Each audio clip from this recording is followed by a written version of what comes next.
Fundrise dropped 1.7 million in Dallas. What does that mean?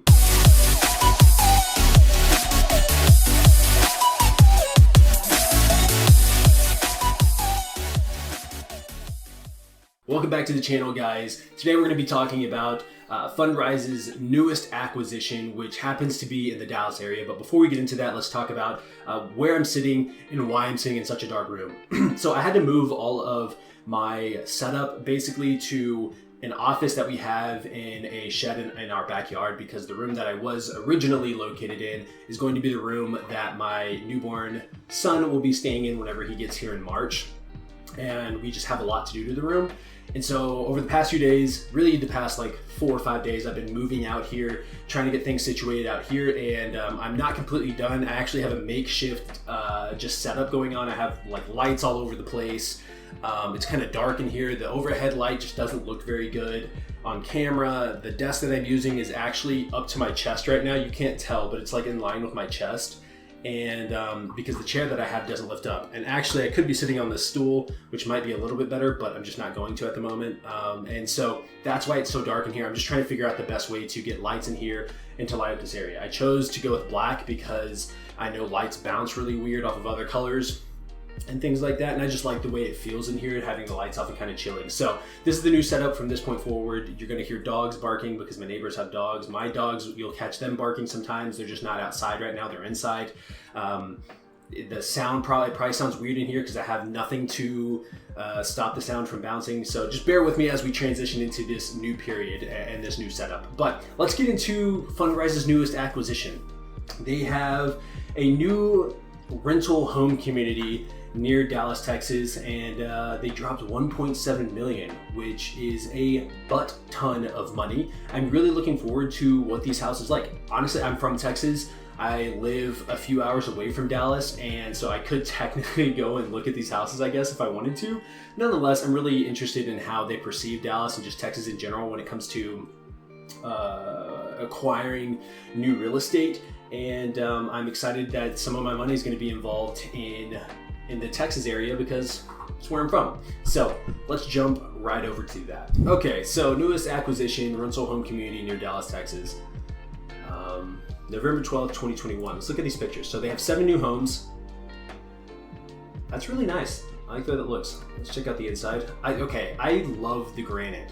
I've been thinking about this in our house, our primary residence. I love like the open concept. I know that's like the thing now, and I don't know how long it's going to stay that way, but I love the way this looks. Looks like possibly new appliances, probably new appliances. I mean, it's Fundrise. They put 1.7 million. I don't see them not doing new appliances here, but really, really nice. Love the flooring. Our floor is similar to that. Love the light/dark mix. Living room looks really, really good. Oh, so there's 2 different types of... Oh, they're 2-story. Okay. 2-story houses, it looks like. Yeah. Nice. I guess that would have made sense from the first photo. Okay, let's get into this. Let's dive into 1.8 million. Guys, I was wrong. We've invested roughly $1.8 million to acquire 7 brand new single-family homes within the Seagoville Farms community of Seagoville, Texas. Never even heard of that place, but it's near Dallas. So, I mean, if you're not from Texas, when we say Dallas, that just means everywhere that encircles Dallas. Or if you say Dallas-Fort Worth, if you're talking about Dallas or Fort Worth, you don't say like Frisco, Texas, unless I guess you're living there. Typically, you're just like, we're from the Dallas-Fort Worth area. Anyways, continuing. With plans to acquire a total of 48 rental homes in the community within the next year. That's awesome. Seagoville is part of the greater Dallas metropolitan area, about 25 minutes southeast of downtown. Okay, nice. At a strategic level, this investment fits in with our affordably priced Sunbelt apartment and rental home thesis. Okay. Let's see, we've read that 1,000 times before. This acquisition was made by a joint venture between 2 Fundrise-sponsored funds, the Fundrise Interval Fund, which is what I'm invested in entirely currently, which is roughly 1.578 million, and the Growth E-REIT 7, which is, it seems like they're using these two a lot, at least with these acquisitions. And I'm really curious to know if I also get updates for the other acquisitions that they're making, or if I have to be invested in those before they update me on those. I'm not 100% sure. Maybe someone can answer that in the comment section. But the growth E-REIT invested $175,000. Okay, so it was 1.7, between 1.7 and 1.8 after maybe like all the fees and stuff. Looks like there's a higher risk and also higher returns, part of the value add.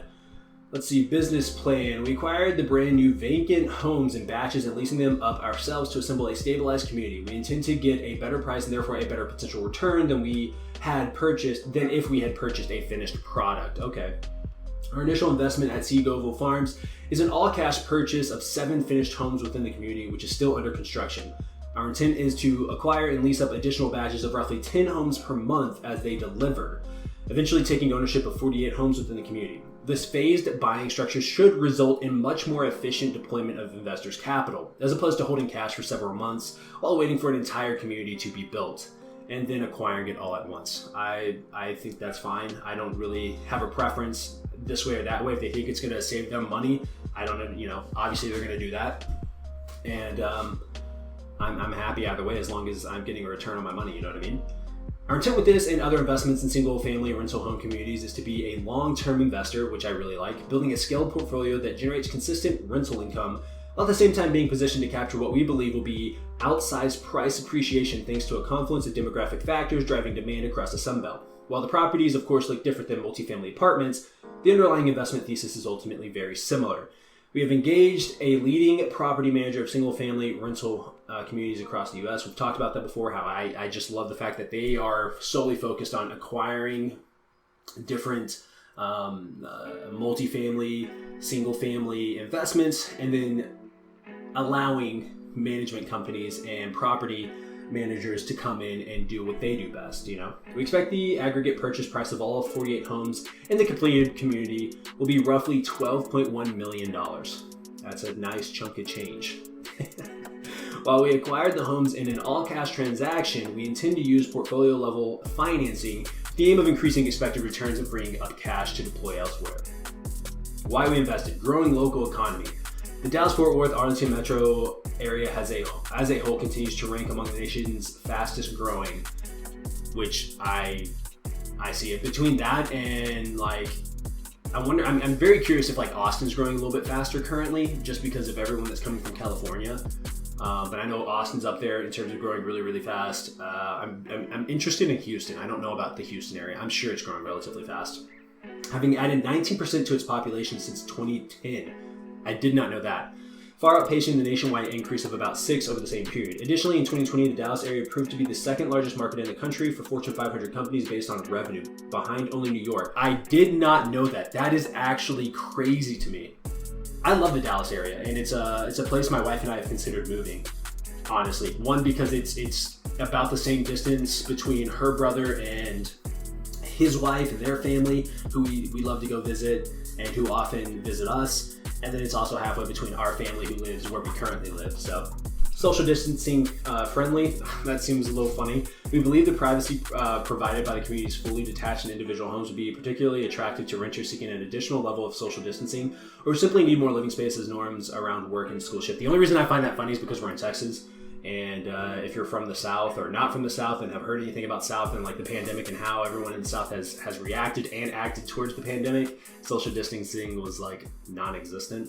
But I understand their point because we do have a lot of land out here. There's a lot of space out here, and most of our houses are detached. I've been to New York City, and it's very weird for me to see homes. And I've been to San Francisco as well, to see homes connected to each other. That was very, very different. That was a culture shock for me. Whereas here we have fences and we have a lot of space. We have a backyard and a front yard. It's very different if you're not from around here and you've never seen it. We do have quite a bit of space. So I see what they're saying with that. Institutional quality asset. This deal is structured so as to allow us to acquire tranches of homes in regular batches throughout the year, directly from a nationally recognized home builder. Once our investment in the 48 homes complete, we'll have added an institutional quality asset of ready-to-rent homes to our portfolio, consisting entirely of brand new construction. Short, sweet, to the point. I really like this. I've told you guys this before in previous videos. I just really like how they are picking up single and multifamily and commercial grade, institutional grade real estate. I don't have the capital to buy a bunch of single family homes or multifamily, quads and triplexes, and I definitely don't have the money for any like massive multi-family like apartment complex or anything like that. And so this just for me is a great way of like getting my money to work for me while we have extra cash here and there, just consistently putting this money in and letting it work over time. And as we build our reserves and we get to a point where we can, hey, you know, we have $30,000-$40,000 sitting around, let's look at buying a duplex or a triplex. When we come up to that in maybe a year or 2 years, whatever the case is, we can buy then and then slowly start building that physical real estate portfolio while this is doing institutional grade real estate, and I don't really have to think much about it. So let me know what you guys think. Are you happy with them buying in the Dallas area? Do you like the Dallas area? Do you know anything about the Dallas area? Me being a Texan, I'm super proud to be a Texan, and I love the Dallas area and I love my state. So I'm really, I think it's really cool. The only area that I don't really care for is like the Houston area, but I haven't spent much time there. So for me, Houston's kind of but everything else I absolutely love. So let me know what you guys think. I'm really interested to hear your thoughts. Thank you guys for watching. My name is Oscar, and I'll see you guys in the next video.